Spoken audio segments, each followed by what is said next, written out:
तो दोस्तों आप सभी का स्वागत है हमारा और अपना YouTube channel PK study zone में। आज हम लोग इस वीडियो में सामाजिक एवं राजनीतिक जीवन का जो फर्स्ट चैप्टर है एनसीईआरटी का विविधता की समझ उसको कवर करेंगे, जो कि हर एग्ज़ाम के लिए बहुत ही महत्वपूर्ण है। एनसीईआरटी का 5 क्लास या 6 क्लास से लेकर 12th क्लास तक बुक, तो हम 6 क्लास का जो सामाजिक एवं राजनीतिक विज्ञान का फर्स्ट चैप्टर है विविधता की समझ, इसको हम आज कवर करेंगे इस वीडियो में। यहाँ पर आप देख सकते हैं, यहाँ पर 3 फिगर दर्शाया गया है। ये क्या आदेश देता है, क्या हम लोग को दर्शाया गया, क्यों दर्शाया गया, तो आगे हम लोग पढ़ेंगे तो समझ में आएगा। तो चलिए शुरू करते हैं। आपकी उम्र के 3 बच्चों ने ऊपर दिए गए चित्र बनाए, यानी कि आपकी उम्र के 3 बच्चों ने ऊपर दिए गए चित्र, यानी देख सकते हैं यहाँ पर 3 चित्र बनाए जो हमारे ही उम्र के हैं। खाली बक्से में आप अपना चित्र बनाए, यानी खाली बक्से में आप अपना चित्र बनाए। इससे हमें कोई मतलब नहीं, आगे बढ़ते हैं। जो 6 क्लास में बच्चे पढ़ते हैं उनके लिए है। क्या आपका चित्र अन्य 3 चित्रों जैसा ही है? हो सकता है कि आपका चित्र इन तीनों से बहुत भिन्न हो, जैसे कि ये तीनों चित्र भी आपसे आपस में एक दूसरे से नहीं मिलते। ऐसा ही इसलिए कि हम सबका चित्रकारी करने का अपना अपना एक तरीका होता है। यानी कहने का मतलब है कि कोई ज़रूरी नहीं कि हम भी अगर इसमें चित्र जो बनाए अपना तो वो सेम बने। अलग हो सकता है या अच्छा भी हो सकता है, बुरा भी हो सकता है, क्योंकि सबका कला का जो तरीका होता है वो अलग अलग होता है, एक जैसा नहीं होता है।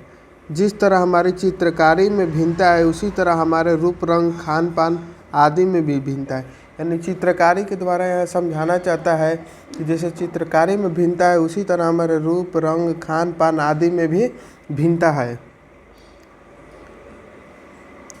यहाँ पर एक देख सकते हैं बॉक्स बनाया गया है। अपने बारे में निम्नलिखित जानकारी दीजिए।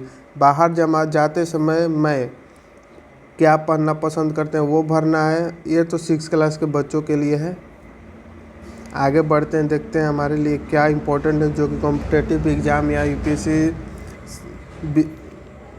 बीपीएससी में पूछे जाए उसके लिए।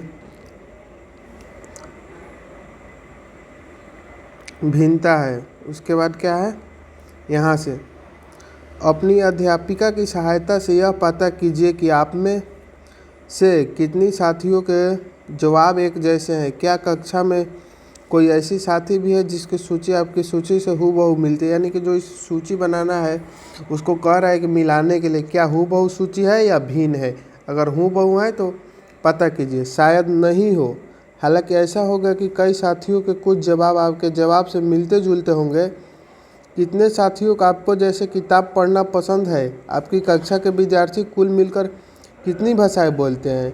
इनसे अब तक आपको यह अंदाज़ा हो गया होगा कि कई मामले में आप अपनी साथियों की तरह और कई मामलों में आप उनसे बिल्कुल अलग है। यानी कहने का मतलब कि कई मामलों में उनके जैसे हैं और कई मामलों में उनसे अलग है। नेक्स्ट टॉपिक है इसमें दोस्ती करना। दोस्ती करना क्या है वो उसको हम समझेंगे। क्या ऐसे इंसान से दोस्ती करना आपके लिए आसान होगा जो आपसे बहुत भिन्न है? नीचे दी गई कहानी पढ़ें और इस बारे में सोचें। यानी कह रहा है क्या आप ऐसे दोस्त से दोस्ती करना पसंद करेंगे जो आपसे बहुत भिन्न है? मैंने इसे एक मजाक की तरह लिया। मजाक जो कि फटे पुराने कपड़े पहने उस छोटे से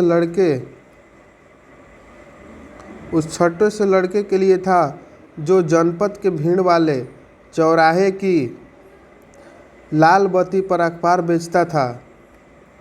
यहाँ पर देख सकते हैं लाल बत्ती चौराहे पर अखबार बेच रहा है, उसके बारे में बताया गया है। मैं जब भी वहाँ से साइकिल से गुजरता वह अंग्रेजी का अखबार हाथ में लहराते हुए मेरे पीछे भागता और उस दिन की सुर्खियों को हिंदी अंग्रेजी के मिले जुले शब्द से चिल्लाकर सुनाता रहता। इस बार मैं पटरी के सहारे रुका और मैंने उसे हिंदी का अखबार मांगा। उसका मुंह खुला रह गया। उसने पूछा, मतलब आपको हिंदी आती है? यानी कि वो चकित हो गया कि क्या आपको सच में हिंदी आती है? बिल्कुल, मैं अखबार के पैसे देता हूँ। कहा, क्यों, तुम क्या सोचा? वह रुका, पर आप लगते तो बड़े अंग्रेज हैं। यानी कि उसको लगा कि ये अंग्रेज है, इसको हिंदी नहीं आती, इंग्लिश आता होगा। वह बोला, मतलब कि आप हिंदी भी पढ़ सकते हैं? हाँ बिल्कुल पढ़ सकता हूँ। इस बार मैं थोड़ा अधीर होते हुए बोला, मैं हिंदी बोल सकता हूँ, पढ़ सकता हूँ और लिख भी सकता हूँ। यानी पढ़ भी सकता है, बोल भी सकता है और लिख भी सकता है। मैंने स्कूल में दूसरे सब्जेक्ट यानी कि विषय के साथ हिंदी पढ़ी है, यानी दूसरे सब्जेक्ट के साथ हिंदी भी पढ़ाई की है। सब्जेक्ट उसने पूछा, अब जो कभी स्कूल नहीं गया उसको मैं क्या समझाता कि सब्जेक्ट क्या होता है। यानी कि जो अखबार बेच रहा था उसे नहीं समझ थी कि सब्जेक्ट क्या होता है। वह कुछ होता है, मैं शुरू किया ही था कि बत्ती हरी हो गई और मेरे पीछे गाड़ियाँ का हॉर्न शोर से गूंज बढ़ा। यानी कि जो उसके पीछे रेड सिग्नल था तो इसीलिए रुका था, और जो हरा सिग्नल हुआ तो पीछे से गाड़ी हॉर्न करने लगी, जिसके कारण मैं भी अपने आप को ट्रैफिक के साथ आगे बढ़ने दिया। अगले दिन वह फिर से वहाँ पर था। वह मुस्कुरा रहा था और मेरी तरफ हिंदी का अखबार बढ़ाते हुए उसने कहा, भैया आपका अखबार, अब बताइए ये सब्जेक्ट क्या चीज़ है। अंग्रेजी का यह शब्द उसकी ज़बान पर अजीब लग रहा था। यानी कि जो अंग्रेजी का सब सब्जेक्ट है वो जो अखबार बेच रहा था उसको अजीब लग रहा था, बोलने में उसको अजीब लग रहा था। ऐसा लगा मानो अंग्रेजी में सब्जेक्ट शब्द का जो दूसरा अर्थ है प्रजा, उस अर्थ में वह उसका प्रयोग कर रहा है। ओह, यह कुछ पढ़ाई लिखाई से संबंधित है, मैंने कहा। उसके बाद चूंकि बत्ती लाल हो गई थी सो मैंने पूछा, तुम कभी स्कूल गए हो? कभी नहीं, उसने जवाब दिया। यानी कि उसने पूछा, जो अखबार लिया था उसने पूछा, क्या तुम कभी स्कूल गए हो? तो नहीं, अखबार बेचने वाला बोला, नहीं कभी नहीं। फिर बात बढ़ते हुए उसने गर्व से कहा, मैं जब इतना ऊंचा था तब से मैंने काम करना शुरू कर दिया था। उसने मेरी साइकिल की गद्दी के बराबर अपने आप को नापा। पहले मेरी माँ मेरे साथ आती थी, लेकिन अब मैं अकेले कर लेता हूँ। अभी तुम्हारी माँ कहाँ है? उसने पूछा। मैंने पूछा, यानी कि उस जो लेखक पत्र इसमें बताएगा उसने, पर तब तक बत्ती हरी हो गई और मैं चल पड़ा। फिर बत्ती हरी हो गई और आज भी वो चला गया। मैंने उसे अपने पीछे कहीं से चिल्लाते हुए सुना, वह मेरठ में है और उसके साथ बाकी ट्रैफिक के शोरगुल में डूब गया। मेरा नाम समीर है, उसने अगले दिन कहा और बड़े शर्माते हुए मेरा नाम पूछा। आपका नाम? यह तो बड़ा आश्चर्य की बात थी। मेरी साइकिल डगमगाई। मेरा नाम भी समीर है, मैंने बताया। क्या? उसकी आंखें एकदम से चमक उठी। हाँ, मैंने मुस्कुराते हुए कहा। तुम्हें पता है समीर का अर्थ? यानी कि दोनों का नाम समीर, यहाँ दोनों की नाम जो है वो मिलजुल खा गई। हवा, पवन और पवन पुत्र कौन है जानते हो ना? हनुमान। तो यानी कि हवा, पवन और पवन पुत्र को जानते हो ना, वो कौन है? तो हनुमान। इसको आप ध्यान में रखेंगे, यहाँ पर इम्पोर्टेंट लाइन है, हवा, पवन और पवन पुत्र हनुमान। तो अब से आप समीर एक और मैं समीर, दो समीर, यानी कि वो दोनों का नाम समीर निकला। उसने खूब खुश होते हुए कहा, हाँ ठीक है, मैंने जवाब दिया और अपना हाथ आगे बढ़ाया। हाथ मिलाओ समीर दो, यानी दोनों ने हाथ मिलाया। उसका छोटा सा हाथ मेरे हाथ में एक नन्ही चिड़िया की तरह समा गया। मैं साइकिल चलाकर आगे बढ़ चुका था, पर उसके हाथ की गर्माहट अब तक महसूस कर रहा था। अगले दिन उसके चेहरे पर उसकी चिरपरिचित मुस्कान नहीं थी, यानी कि जान पहचान वाला मुस्कान नहीं था। मेरठ में बड़ी गड़बड़ हो गई है, उसने कहा। वहाँ दंगे में बहुत लोग मारे गए हैं, यानी कि मेरठ में कोई दंगा हो गया था, उसमें बहुत से लोग मारे गए थे। मैंने मुख्य अखबार की सुर्खियों की तरफ देखा। बड़े बड़े अक्षरों में लिखा था, सांप्रदायिक दंगे। लेकिन समीर, मैंने शुरू ही किया था, मैं मुस्लिम समीर हूँ, वह बोल पड़ा। और मेरे सभी लोग मेरठ में हैं। उसकी आंखें भर आई। जब मैंने उसके कंधे पर हाथ रखा उसने नज़र ऊपर नहीं उठाई।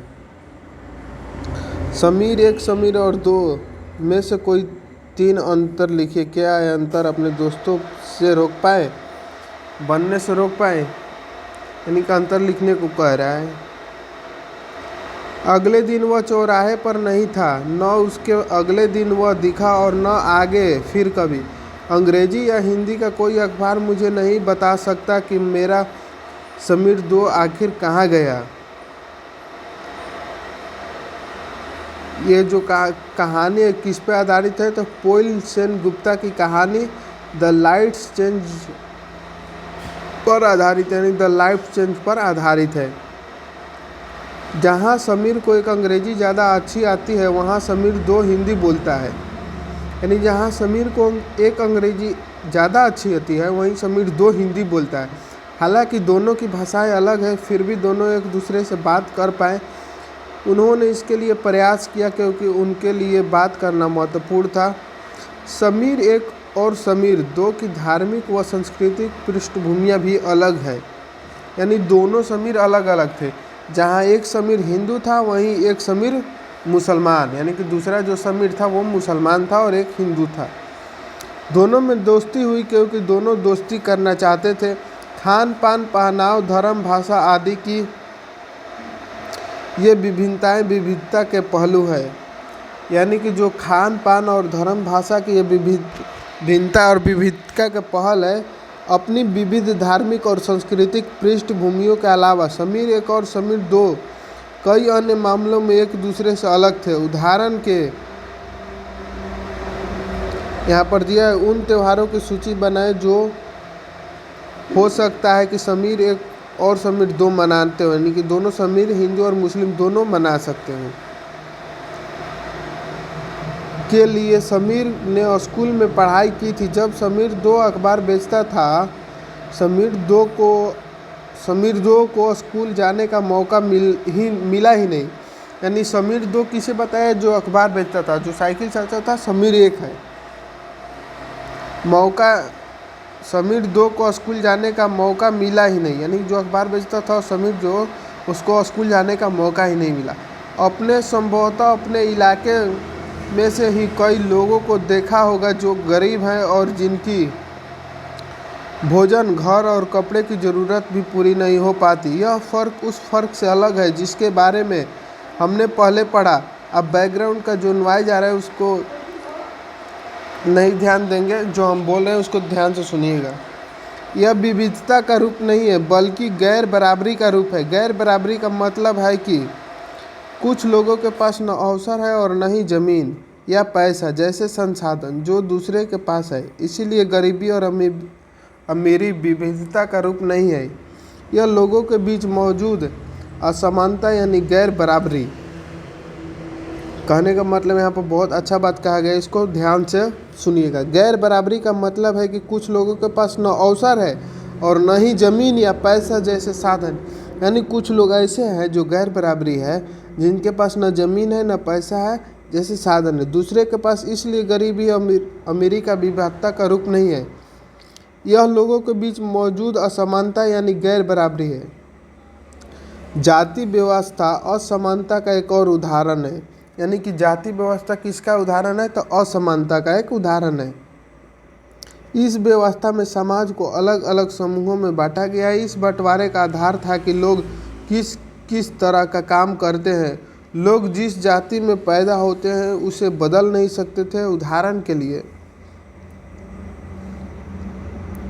अगर आप कुम्हार के घर में पैदा हो गई तो आपकी जाति कुम्हार होती और आप बस वहीं बन सकते थे। यानी कि जो जिस जाति में जन्म लिया था वहीं बन सकता था, वहीं रहता था। कोई व्यक्ति जाति से जुड़ा अपना पेशा भी नहीं बदल सकता। यानी कि जाति प्रथा और श्रम विभाजन जो बिहार बोर्ड का 10वीं कक्षा में उसको आप पढ़ेंगे, इस वीडियो में डाला हुआ है, तो वो एक ऐसा था जिसको भीमराव अम्बेडकर लिखे थे। जाति प्रथा और श्रम, यानी कि जो जिस जाति का रहता था वो उसी जाति का काम करता था, नहीं बदल सकता था। इसलिए उस ज्ञान के अलावा किसी अन्य ज्ञान को हासिल करना जरूरी नहीं समझा जाता था। इससे गैर बराबरी पैदा हुई। आप इस बारे में अगले पाठ में पढ़ेंगे, यानी कि जो इस गैर बराबरी पैदा हुई उसके बारे में हम अगले पाठ में पढ़ेंगे। विविधता हमारे जीवन को कैसे समृद्ध करती है। जैसे समीर 1 और समीर 2 दोस्त बने, ठीक वैसे ही आपकी भी सहेलियां होंगी जो आपसे बहुत अलग होंगी। आपने शायद उनके घर में अलग तरह का खाना खाया होगा, उनके साथ अलग त्यौहार मनाए होंगे, उनके कपड़े पहन कर देखे होंगे और थोड़ी बहुत उनकी भाषा भी सीखी होगी। यानी कहने का मतलब दोनों का अलग है, उनकी दोनों का बोलचाल सब कुछ अलग है। आपको शायद तरह तरह के जानवरों, रानियों, साहसिक घटनाओं या भूतों की कहानियाँ पसंद होगी। संभव है कि आपको खुद कहानियाँ बनानी भी पसंद होगा। एक अच्छी कहानी पढ़ने से हमेशा खुशी मिलती है, उसको पढ़कर और ज़्यादा कहानियाँ बनाने के लिए नए नए विचार मिलते हैं। जो लोग कहानियाँ लिखते हैं वे विभिन्न स्रोतों, किताबों, वास्तविक जीवन और कल्पना से प्रेरणा लेते हैं। कुछ लोग जंगल में जानवरों के नज़दीक रहे और उन्होंने जानवरों की दोस्ती व लड़ाइयों के बारे में कहानियाँ लिखी। कुछ अन्य लोगों ने राजा रानियों के वृद्धता पढ़कर प्यार और सम्मान के किस्से लिखे। कुछ ने अपनी बचपन की यादें में गोते लगाए, स्कूल और दोस्तों की मधुर यादों में निकालकर कुछ साहस की कहानियाँ लिखी। कल्पना कीजिए कि जिसकी कहानियाँ आपने सुनी या पढ़ी है, उन सभी कहानियोंकारों या कहानियाँ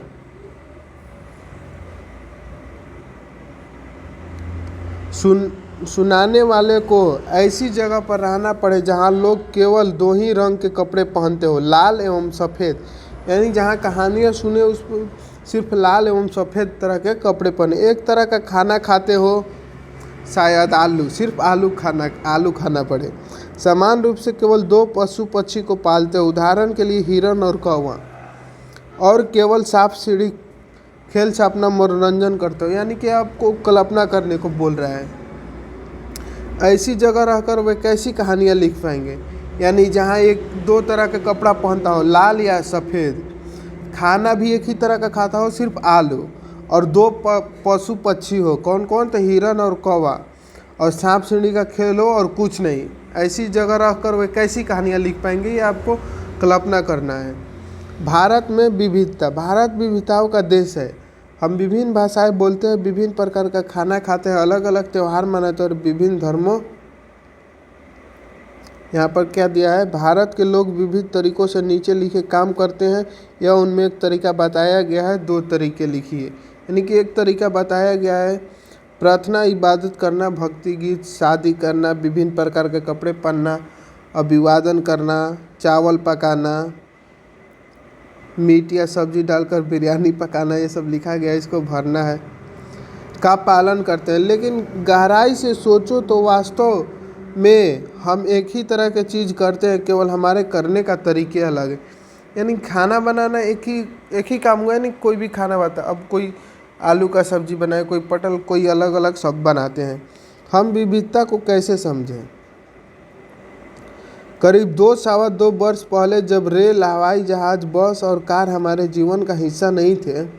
कितने वर्ष पहले? तो 200 वर्ष पहले, जब रेल, हवाई जहाज़, बस और कार हमारे जीवन का हिस्सा नहीं थे, तब भी लोग संसार के एक भाग से दूसरे भाग की यात्रा करते थे। वे पानी के जहाज़ में घोड़ों या ऊँट पर बैठकर जाते या फिर पैदल चलकर। यानी पहले लोग कैसे? तो पानी के जहाज़ से घोड़ा या ऊँट पर बैठकर जाते थे या फिर पैदल चलकर। अक्सर ये यात्राएं खेती और बसने के लिए नहीं, ज़मीन की तलाश में या फिर व्यापार के लिए जाती थी। चूँकि यात्रा में बहुत समय लगता था, इसलिए लोग नई जगह पर अक्सर काफ़ी लंबे समय तक ठहर जाते थे। यानी लंबे समय के लिए, यानी अक्सर आजकल क्या है कि गए एक दिन में कहीं से कहीं चला है, और लंबे समय के लिए पहले जाना था तो रुक जाते थे बहुत दिन तक। इसके अलावा सूखे और अकाल के कारण भी कई बार लोग अपना घर बार छोड़ देते हैं। उन्हें जब पेट भर खाना तक नहीं मिलता था तो वे नई जगह जाकर बस जाते थे। कुछ लोग काम की तलाश में और कुछ युद्ध के कारण घर छोड़ देते थे। यानी कुछ काम की तलाश में जाते थे तो कुछ युद्ध के कारण घर छोड़ देते थे। लोग जब नई जगह में बसना शुरू करते थे तो उनके रहन सहन में थोड़ा बदलाव आ जाता था। कुछ चीज़ें वे नई जगह की अपना लेते थे और कुछ चीज़ें में वे पुराने ढर्रे पर ही चलते रहते। यानी कुछ चीज़ों को नई चीज़ों को अपना लेते थे और कुछ पुराने पर ही चलते थे। इस तरह उनकी भाषा, भोजन, संगीत, धर्म आदि में नए पुराने का मिश्रण होता रहता था। यानी कि जो उनका नए भाषा, भोजन, संगीत, धर्म आदि में नए पुराने का मिश्रण होता रहता था। उनकी संस्कृति और नई जगह की संस्कृति में आदान प्रदान होता और धीरे धीरे एक मिश्रित यानी मिली जुली संस्कृति उभरती। अगर अलग अलग क्षेत्रों का इतिहास देखें तो हमें पता चलेगा कि किस तरह विभिन्न सांस्कृतिक प्रभावों ने वहाँ के जीवन और संस्कृति को आकार देने में योगदान किया है। इस तरह से कई क्षेत्र अपने विशिष्ट इतिहास के कारण विविधता संपन्न हो जाते हैं। ठीक इसी प्रकार लोग अलग अलग तरह की भौगोलिक स्थितियों में किस प्रकार का असमंजस्य बैठाते हैं, उससे भी विविधता उत्पन्न होती है। यानी ठीक इसी प्रकार लोग अलग अलग प्रकार की भौगोलिक स्थितियाँ में किस प्रकार असमंजस बैठाते हैं, उससे भी विविधता उत्पन्न होती है। उदाहरण के लिए समुद्र के पास रहने में और पहाड़ी इलाकों में रहने में बड़ा फ़र्क है। यानी समुद्री इलाकों में और पहाड़ी इलाकों में रहने में बहुत बड़ा फ़र्क है। न केवल वहाँ के लोग के कपड़ों और खान पान की आदतों में फ़र्क होगा, बल्कि जिस तरह वे काम करेंगे वो भी अलग होगा। यानी कि दोनों का काम करने का अलग, खान पान, कपड़ा सब अलग होगा। शहरों में अक्सर लोग यह भूल जाते हैं कि उनका जीवन उनके भौतिक वातावरण से किस तरह गहराई से जुड़ा हुआ है। ऐसा इसलिए कि शहरों में लोग विरले अपनी सब्जी या अनाज उगाते हैं। वे इन चीज़ों के लिए बाज़ार पर भी निर्भर रहते हैं। यानी कि शहर के लोग सब्जी या अनाज नहीं उगाते हैं, वो बाज़ार पर निर्भर करते हैं।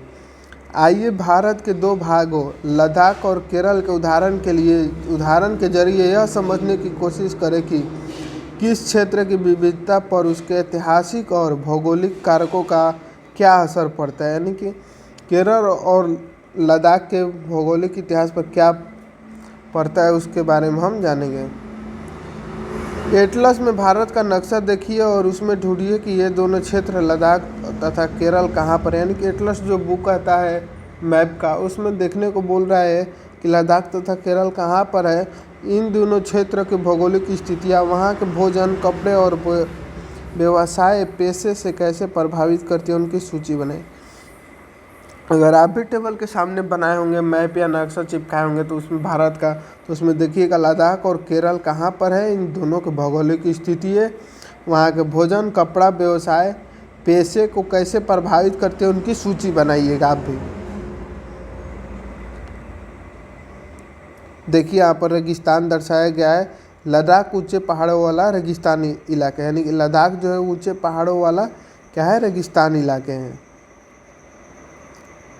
लद्दाख जम्मू और कश्मीर के पूर्व में पहाड़ियाँ में बसा एक रेगिस्तान इलाका है। यानी लद्दाख कहाँ है, तो जम्मू और कश्मीर के पूर्व में। यानी लद्दाख कहाँ है, तो जम्मू और कश्मीर के पूर्व में पहाड़ियाँ में बसा एक रेगिस्तान इलाका है। यहाँ पर बहुत ही कम खेती संभव है क्योंकि इस क्षेत्र में बारिश बिल्कुल नहीं होती। यानी कि जो लद्दाख इलाका है वहाँ पर क्षेत्र में बारिश बिल्कुल भी नहीं होती है और इस इलाका में खेती कम संभव है, ना के बराबर। यह इलाका हर वर्ष काफ़ी लंबे समय तक बर्फ़ से ढका रहता है। यानी कि आप देखे होंगे मूवी में भी, तो लद्दाख, लेह लद्दाख ये सब जो है यहाँ बर्फ़ ज़्यादा पड़ता है। इस क्षेत्र में बहुत ही कम पेड़ उग पाते हैं। पीने के पानी के लिए लोग गर्म के महीने में पिघलने वाली बर्फ़ पर निर्भर हैं। बर्फ़ को पिघलाकर पानी पीते हैं। यहाँ के लोग एक ख़ास किस्म की बकरी पालते हैं जिससे पश्मीना ऊन मिलता है। इन ऊन की कीमत है, इसलिए पश्मीना शाल बड़ी महंगी होती है। यानी कि जो पश्मीना नाम की शाल होती है वो बड़ी महंगी होती है, जो कि यहीं मिलती है। लद्दाख के लोग बड़ी सावधानी से इन ऊन को इकट्ठा करके कश्मीर के व्यापारियों को बेच देते हैं। यानी इस ऊन को इकट्ठा करके कश्मीर के व्यापारियों को बेच देते हैं।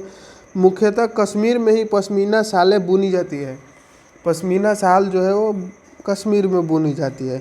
यहाँ के लोग दूध से बने पदार्थ जैसे मक्खन, चीज़, खास तरह का छेना, यानी चीज़ मतलब पनीर, जो खास तरह का एक छेना लिखा गया है यहाँ पर, एवं मांस खाते हैं। वहाँ के लोग दूध से बने पदार्थ जैसे मक्खन, चीज़ एवं मांस खाते हैं। हर एक परिवार के पास कुछ गाय, बकरी और याक होते हैं। यहाँ पर देख सकते हैं, यहाँ पर दिखाया गया है पश्मीना शाल बुनती हुई औरत का फिगर दर्शाया गया है, कैसे बीना जा रहा है यहाँ पर हाथों से। रेगिस्तान होने का यह मतलब नहीं कि व्यापारी यहाँ आने के लिए आकर्षित नहीं हुए। लद्दाख तो व्यापार के लिए एक अच्छा रास्ता माना गया, क्योंकि यहाँ कई घाटियों या जिनसे गुजरा एक मध्य एशिया के काफिले उस इलाके में पहुँचे थे जिससे आज तिब्बत कहते हैं। यह काफिला अपने साथ मसले, कच्चा रेशम, दरिया आदि लेकर चलते थे। लद्दाख के रास्ते ही बौद्ध धर्म तिब्बत पहुंचा, यानी लद्दाख के रास्ते ही बौद्ध धर्म कहाँ पहुँचे? तो तिब्बत पहुँचे। लद्दाख को छोटा तिब्बत भी कहते हैं। लद्दाख को छोटा तिब्बत, यानी छोटा तिब्बत किसे कहते हैं? तो लद्दाख को। करीब 400 साल पहले यहाँ पर लोगों का इस्लाम धर्म से परिचय हुआ और अब यहाँ अच्छी खासी संख्या में मुसलमान रहते हैं। यानी कि लद्दाख में बहुत सारे अच्छे इस्लाम धर्म से परिचय और यहाँ अच्छी खासी संख्या में मुसलमान रहते हैं लद्दाख में। लद्दाख में गानों और कविताओं का बहुत ही समृद्ध मौखिक संग्रह है। तिब्बत का ग्रंथ केसर सागा लद्दाख में काफ़ी प्रचलित है, यानी केसर सागा जो है वो लद्दाख में प्रचलित है। उसके स्थानीय रूप को मुसलमान और बौद्ध दोनों के लिए लोग गाते हैं और उस पर नाटक खेलते हैं। अब केरल के बारे में, लद्दाख के बारे में हो गया। यहाँ पर केरल का मछली पकड़ने की चीनी जाल, मछली पकड़ने का यहाँ पर जाल का फिगर दिया गया है। केरल कहाँ स्थित है? तो देखते हैं। केरल भारत के दक्षिणी पश्चिमी कोने में बसा हुआ राज्य है।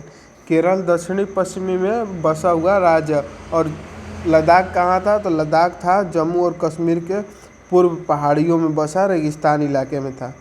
और केरल दक्षिण पश्चिम कोने में बसा हुआ राज्य है। यह एक तरफ समुद्र से घिरा हुआ है और दूसरी तरफ पहाड़ियों से, यानी कि जो केरल है वो एक तरफ समुद्र से ढका हुआ है और एक तरफ पहाड़ियों से। इन पहाड़ियों पर विविध प्रकार के मसाले जैसे काली मिर्च, लौंग, इलायची आदि उगाए जाते हैं। यानी कि मसाले उगाए जाते हैं यहाँ पर विविध प्रकार की, काली मिर्च, लौंग, इलायची आदि उगाए जाते हैं। इन मसालों के कारण यहाँ यह क्षेत्र व्यापारियों के लिए बहुत आकर्षक बना है। जहाँ मसाला उगता हो वहाँ तो व्यापारियों के लिए और आकर्षक बन गया। सबसे पहले अरबी एवं यहूदी व्यापारी केरल आए। सबसे पहले कौन व्यापारी केरल आए थे? तो अरबी और यहूदी और अरबी व्यापारी केवल केरल आए थे सबसे पहले।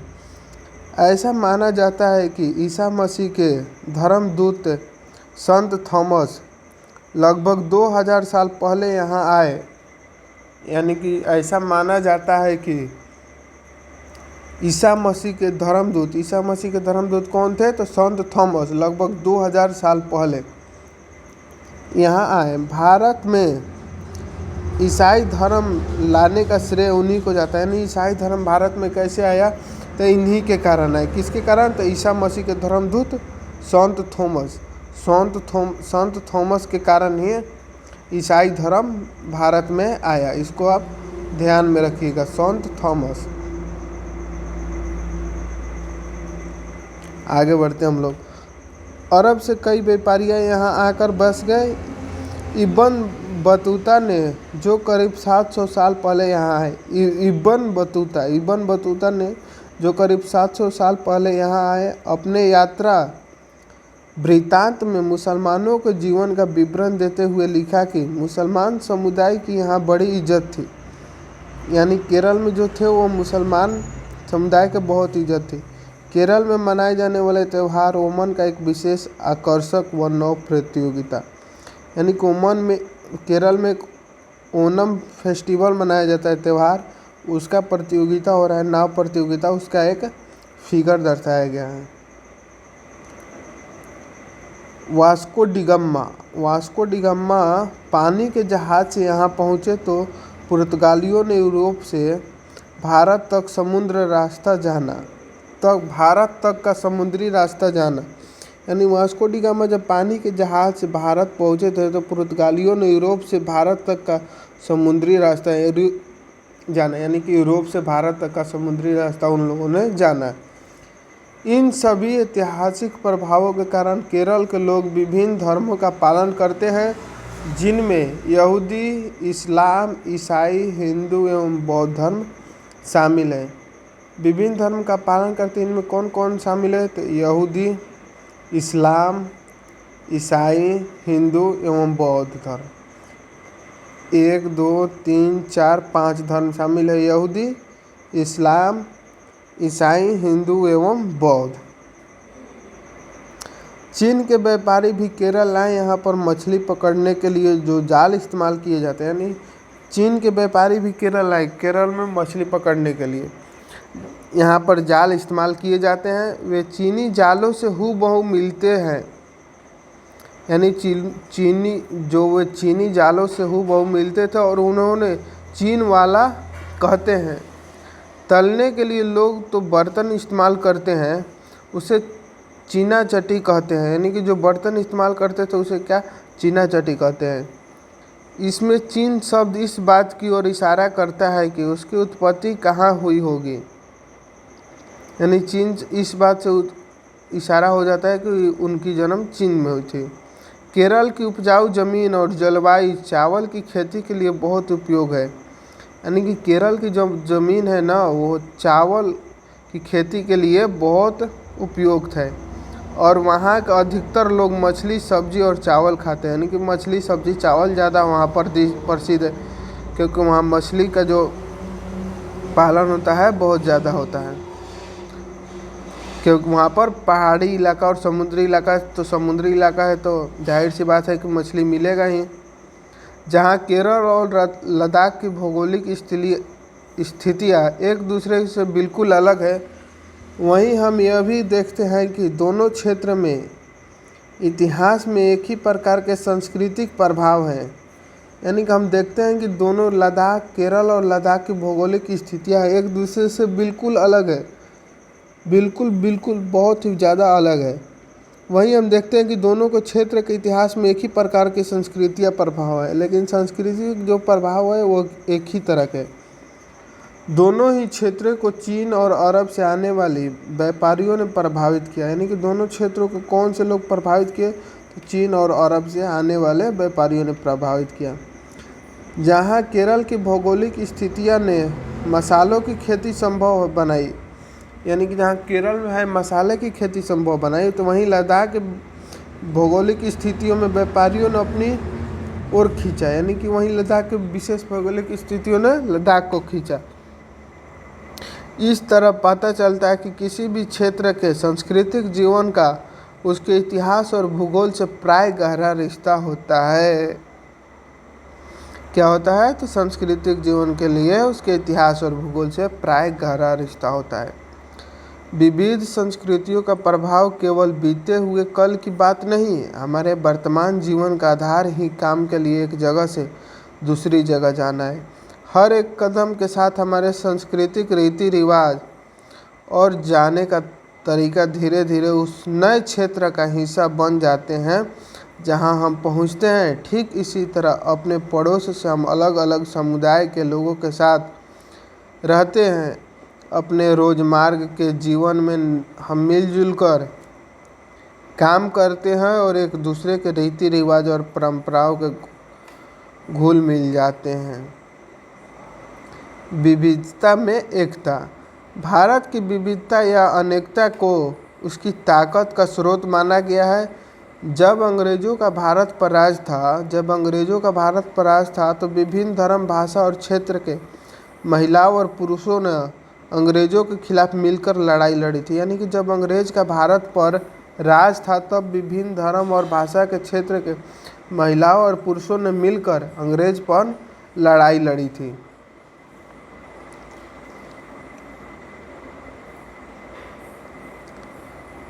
के शामिल थे। उन्होंने एकजुट होकर आंदोलन किया, इकट्ठे जेल गए, यानी कि महिलाओं और पुलिस और विभिन्न जो धर्म के लोग थे उन्होंने मिलकर एक आंदोलन लड़ी, इकट्ठे होकर जेल गए और अंग्रेज़ों का अलग अलग तरीक़ों से विरोध किया। अंग्रेज़ों ने सोचा था कि वे भारत के लोगों में फूट डाल सकते हैं, यानी कि भारत के लोगों को अपने में ही लड़ा सकते हैं।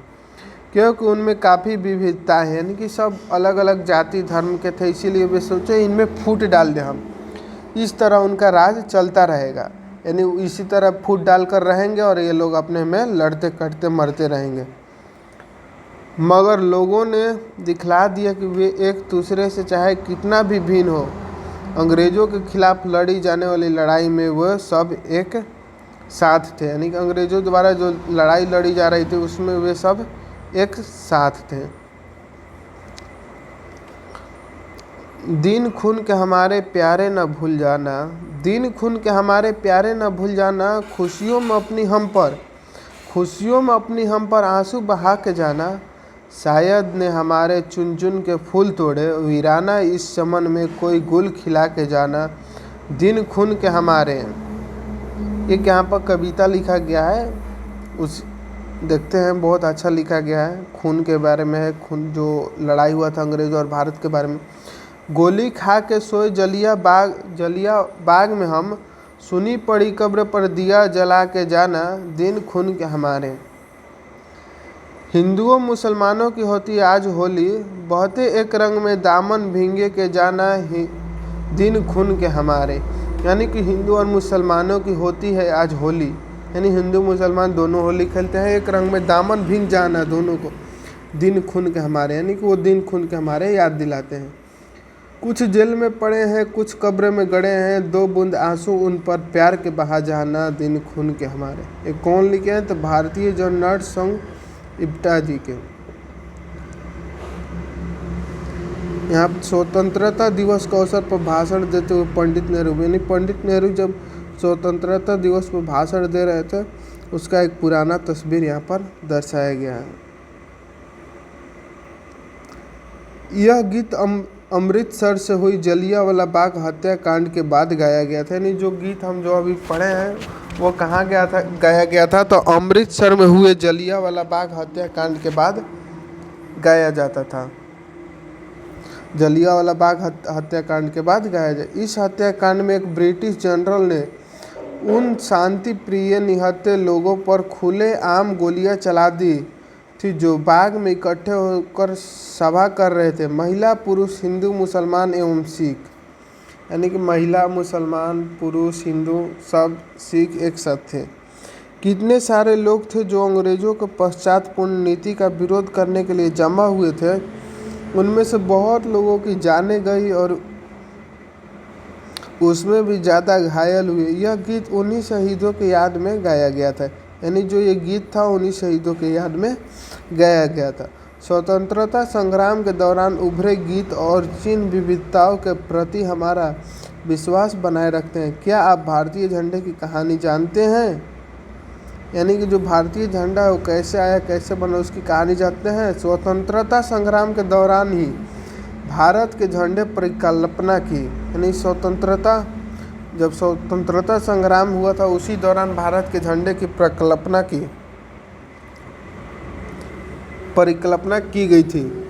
इस झंडे को सारे भारत में लोगों ने अंग्रेज़ों के खिलाफ इस्तेमाल किया था। यानी इस झंडे को सारे भारत के लोगों ने अंग्रेज़ों के खिलाफ इस्तेमाल किया था।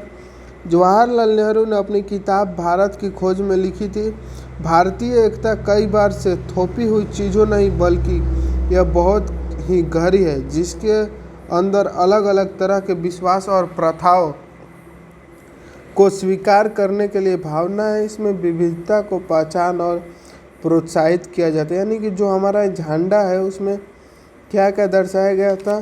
तो जवाहरलाल नेहरू ने अपनी किताब भारत की खोज में लिखा कि भारत एकता कई बाहर की थोपी हुई चीज़ें नहीं बल्कि यह एक बहुत ही गहरी है, जिसके अंदर अलग अलग तरह के विश्वास और प्रथाओं को स्वीकार करने की भावना। इसमें विविधता को पहचानना, यानी कि झंडा में विविधता को पहचानना और प्रोत्साहित किया जाता है कि यह एक नेहरू ही थे जिन्होंने भारत की विविधताओं का वर्णन करते हुए अनेकता में एकता का विचार हमें दिया।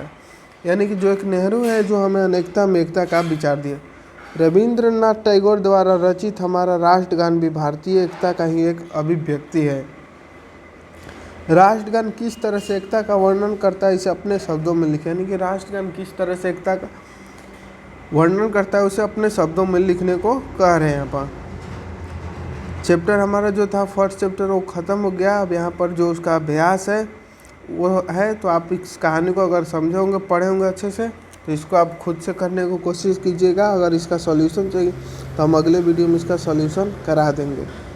यहाँ फर्स्ट क्वेश्चन देखते हैं। अपने इलाके में मनाए जाने वाला विभिन्न त्योहारों की सूची बनाएं। यानी कि जो आपके इलाके में त्यौहार मनाए जो उसमें सूची बनाइए, इनमें से कौन कौन से त्यौहार सभी समुदाय द्वारा मनाए जाते हैं।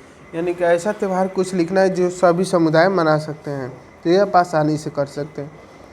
आपके विचार में हम भारत समृद्ध एवं विविध विरासत अपने जीवन को कैसे बेहतर बनाती है। यानी कि भारत के जो लोग हैं अपने समृद्धि एवं विविधता को कैसे विरासत में दिखाते हैं, बताते हैं, जीवन को कैसे बेहतर बना सकते हैं, उसके बारे में लिखना है। नेक्स्ट है, आपके अनुसार अनेकता में एकता का विचार भारत के लिए कैसे उपयुक्त है।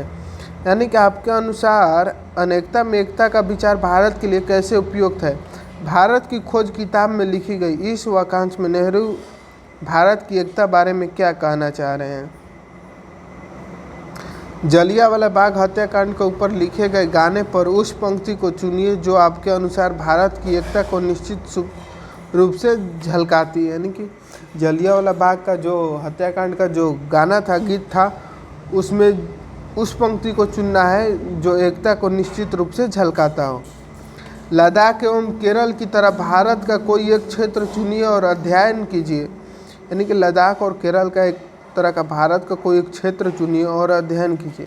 यानी कि लद्दाख केरल को जैसे हम लोग पढ़े, उसके अलग अलग कहाँ स्थित है, कौन सा खाना वहाँ प्रसिद्ध है, कौन सा भोजन उगता है, पानी होता है नहीं होता है, वैसे ही कोई अगला या कोई दूसरा शहर चुनना है और उसके बारे में आपको पढ़ना है कि कैसे उस क्षेत्र की विविधताएं ऐतिहासिक और भौगोलिक कारकों में प्रभावित किया, क्या ये ऐतिहासिक और भौगोलिक कारक आपस में जुड़े हुए हैं कैसे। यानी और दो को कंपेयर करना है कि वो एक में जुड़े कि नहीं। और हमारा यहाँ पर चैप्टर होता है ख़त्म। नेक्स्ट चैप्टर में मिलते हैं नए जोश के चाँद। तब तक के लिए जय हिंद।